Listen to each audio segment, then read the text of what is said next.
מדרשת נשמת היא מדרשה שקיימת מעל 30 שנה, שבה נשים לומדות בהעמקה לימודי קודש. אחת מספינות הדגל של מדרשת נשמת היא תוכנית מעיין. היא תוכנית לקידום והעצמת נשים צעירות מהעדה האתיופית. קידום הן מבחינה דתית, הן מבחינת החיבור למסורת ולשורשים, והן מבחינה אקדמית.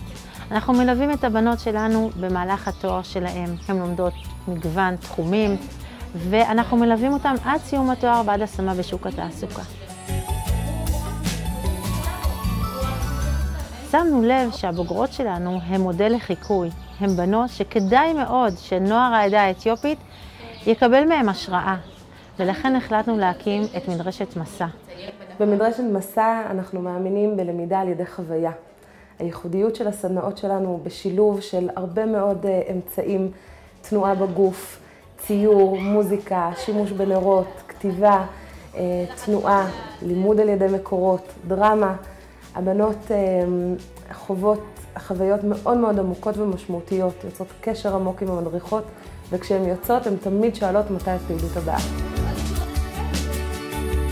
אני מרגישה שמדרשת מסע נותנת לי את הזכות ואת היכולת גם להעביר לאנשים דברים שגם אני בחיים שלי, איפשהו עברתי מסע של חיפוש מי אני ומה אני, ועכשיו סוף סוף יש לי את האפשרות גם לתת. התרומה של מדרשת מסע זה כמובן שזה לא רק בפעולה עצמה או בסמינריון עצמו, או ביום הזה או בשבת הזו, אלא זה גם נמשך עם קשרים אישיים איתנו, עם המדריכות, שבנות באות אלינו, פונות אלינו ומבקשות את המספר הטלפון שלנו, מבקשות להתייעץ איתנו גם אחרי שהסמינריון יעבור, כי הן יודעות שאנחנו פה בשבילם, שהן יכולות להתייעץ איתנו, לדבר איתנו, ובעצם להיעזר בנו למשך החיים שלהם. כשהבנות שלנו מדברות, ואני שומע באיזו רמה גבוהה הן מדברות, אני גם רואה את ההנחיה. ההנחיה שהבנות האלה מקבלות תוך כדי יחידת לימוד, הן מקבלות הנחיה שמעלה אותם לגבהים שהן לא חוות אותו בכל מקום.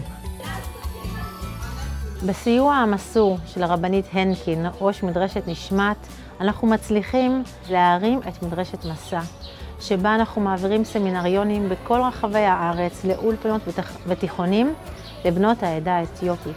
לפעמים אנחנו מעבירים באמהרית, לפעמים אנחנו מעבירים בעברית, לפעמים אנחנו מעבירים פעילויות לבנות שהן פרנג'יות ויוצאות העדה גם יחד. כאן אני יכולות גם ליהנות וגם ללמוד וגם להתקדם, ובעזרת השם, השאיפה שלי היא שגם להדריך ככה בעתיד. הבנות שלנו הן סמל ומופת, הן דוגמה, הן מקור מעורר השראה לבחורות יוצאות אתיופיה. מדובר בסמינריונים שעוזרים לנו לפוגג גזענות, שעוזרים לפוגג סטריאוטיפים.